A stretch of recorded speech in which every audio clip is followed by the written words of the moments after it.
Ya, Assalamualaikum warahmatullahi wabarakatuh. Perkenalkan, kami dari kelompok 10 yang beranggotakan saya, Iktasada, Dwi Yoga, dan Fitri Devi akan menjelaskan tentang Green Building Assessment.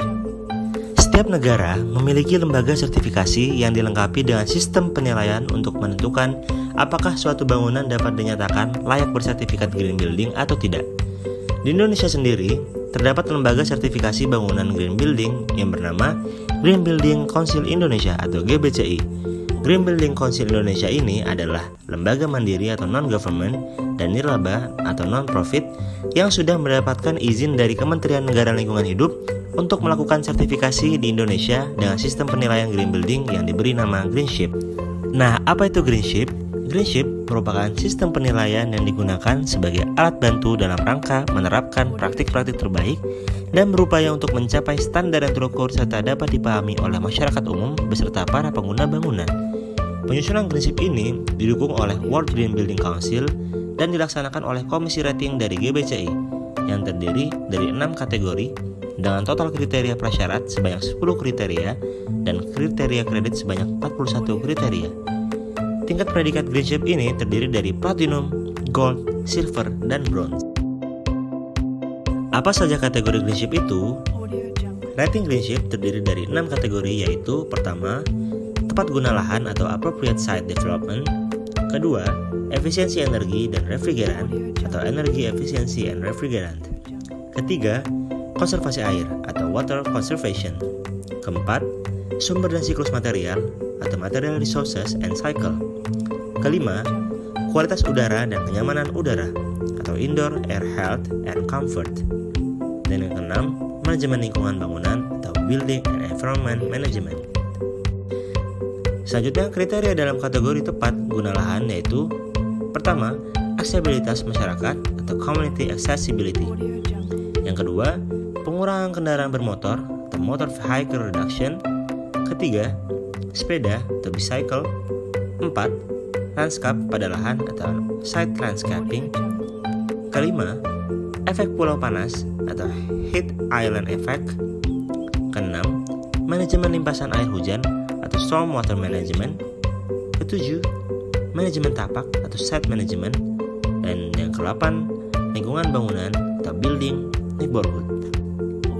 Kemudian kriteria dalam kategori efisiensi energi dan refrigeran yaitu pertama, pengoptimalan efisiensi energi bangunan. Kedua, pengujian dan komisioning ulang atau retro commissioning. Ketiga, pendayagunaan sistem energi. Keempat, pengawasan energi. Kelima, pelaksanaan dan pemeliharaan. Keenam, energi terbarukan dalam tapak. Dan yang ketujuh, penurunan emisi energi. Kriteria dalam kategori konservasi air yaitu submeter air atau water submetering. Kedua, pengawasan air atau water monitoring control. Ketiga, pengurangan penggunaan air atau fresh water efficiency. Keempat, kualitas air atau water quality. Kelima, daur ulang air atau recycled water. Keenam, air minum atau potable water. Ketujuh, pengurangan penggunaan sumur dalam atau deep well reduction. Dan yang ke-8, efisiensi air keran atau water tap efficiency. Kriteria dalam kategori sumber dan siklus material yaitu pertama, penggunaan no ODS atau usage non ODS. Kedua, pembelanjaan material atau material purchasing practice. Ketiga, manajemen limbah atau waste management practice. Keempat, manajemen limbah beresiko atau hazardous waste management. Dan yang kelima, manajemen barang bekas atau management of used good. Kriteria dalam kategori kualitas udara dan kenyamanan udara yaitu introduksi udara di luar ruang atau outdoor air introduction. Kedua, pengendalian asap rokok atau environmental tobacco smoke control. Ketiga, pemantauan CO2 dan CO.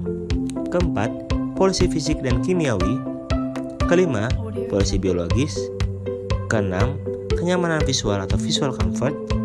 Ketujuh, tingkat kebisingan atau acoustic level. Dan yang ke-8, survei pengguna gedung atau building user survey. Kriteria dalam kategori manajemen lingkungan bangunan yaitu pertama, inovasi atau innovations. Kedua, kebijakan pemilik proyek dan desain. Ketiga, tim pemelihara dan operasional ramah lingkungan. Keempat, kontak green atau green occupancy atau lease. Dan yang kelima, operasional, pemeliharaan, dan pelatihan atau operation and maintenance training. Baik, sekian penjelasan dari kelompok kami. Kurang lebihnya mohon maaf. Wassalamualaikum warahmatullahi wabarakatuh. Terima kasih, semoga bermanfaat.